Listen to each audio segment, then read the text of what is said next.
வருமான வரி தாக்கல் செய்வது சட்டப்படி அவசியம் என்பது மட்டுமல்லாமல், நீங்கள் செலுத்த வேண்டியதை விட அதிக வரி கட்டியிருந்தால் அதற்கான ரீஃபண்டையும் பெற உதவும். ஒருமுறை ஐடிஆர் தாக்கல் செய்து சரிபார்க்கப்பட்டதும் பெரும்பாலான வரி செலுத்துவோர் ரீஃபண்டுக்காக ஆவலுடன் காத்திருப்பார்கள்.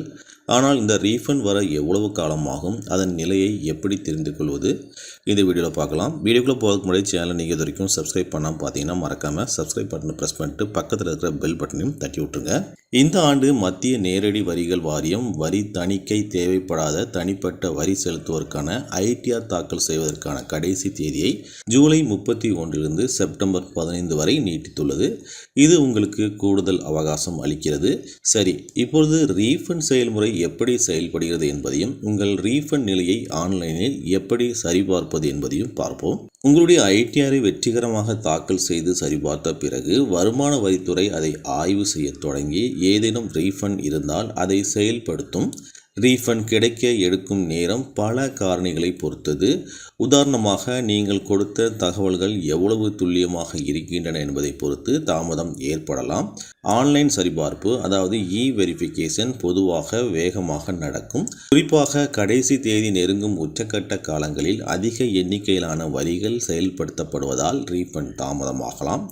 பெரும்பாலான சந்தர்ப்பங்களில் உங்கள் ஐடிஆர் மின் சரிபார்க்கப்பட்ட பிறகு, அதாவது வெரிஃபை செய்த பிறகு 4 முதல் 5 வாரங்களுக்குள் ரீஃபண்டுகள் வழங்கப்படும்.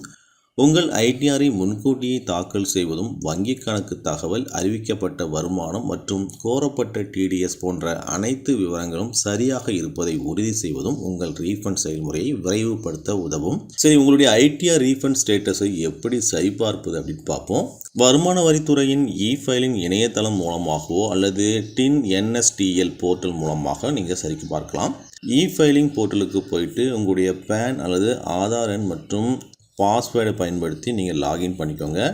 டேஷ்போர்டில் ஃபைல் அப்படிங்கிற அந்த ஆப்ஷனை கிளிக் பண்ணிக்கோங்க. பிறகு இன்கம் டேக்ஸ் ரிட்டர்ன்ஸ் அப்படிங்கிறத செலக்ட் பண்ணிவிட்டு அதில் வியூ ஃபில் ரிட்டர்ன்ஸ் அப்படிங்கிறத கிளிக் பண்ணுங்கள்.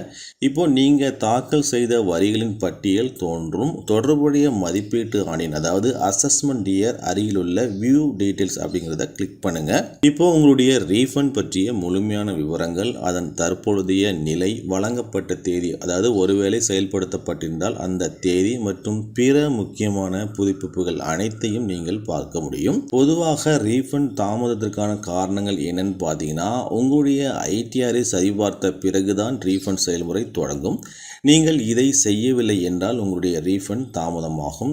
இரண்டாவதாக, நீங்கள் கேட்ட டிடிஎஸ் மற்றும் உங்கள் படிவம் 26AS அறிக்கையில் உள்ள தகவலுக்கு இடையே ஏதேனும் முரண்பாடுகள் இருந்தால் தாமதங்கள் ஏற்படலாம். மூன்றாவதாக, உங்களுடைய வங்கி கணக்கு முன் சரிபார்க்கப்பட்டு, அதாவது ப்ரீ வேலிடேட்டட், உங்கள் பேன் மற்றும் ஆதாருடன் இணைக்கப்பட்டுள்ளதா என்பதை உறுதிப்படுத்தவும்.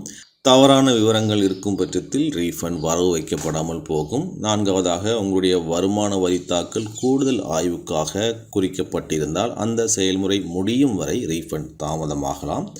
சரி, விரைவான ரீஃபண்ட் பெற நீங்கள் என்ன செய்ய வேண்டும் அப்படின்னு பார்த்தீங்கன்னா, உங்களுடைய ஐடிஆரை எப்பொழுதும் முன்கூட்டியே தாக்கல் செய்து உடனடியாக சரிபார்க்கவும். தாக்கல் செய்வதற்கு முன் உங்களுடைய படிவம் 26AS மற்றும் ஆண்டு தகவல் அறிக்கை, அதாவது AIS ஆகியவற்றை சரிபார்த்து எந்த பொருந்தாத தன்மையையும் தவிர்க்கவும். உங்களுடைய வங்கி கணக்கு விவரங்கள் சரியாகவும் செயலில் இருப்பதையும் உறுதிப்படுத்திக் கொள்ளுங்கள். உங்களுடைய ரீஃபண்ட் எதிர்பார்த்த காலக்கெடுவை தாண்டியும் தாமதமாகி ஆன்லைனில் எந்த புதுப்பிப்பும் இல்லை என்றால் ஃபைலிங் போர்ட்டலில் ஒரு குறையை, அதாவது கிரீவன்ஸை பதிவு செய்யலாம்.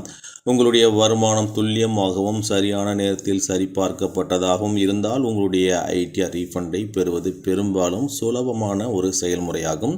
சிறிய தயாரிப்பு மற்றும் சரியான நேரத்தில் பின்தொடர்தல் மூலம் உங்களுடைய ரீஃபண்ட் தாமதமின்றி உங்களை வந்தடையும்.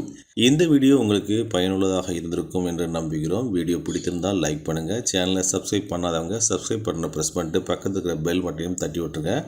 மீண்டும் அடுத்த வீடியோவில் சந்திக்கலாம். நன்றி, வணக்கம்.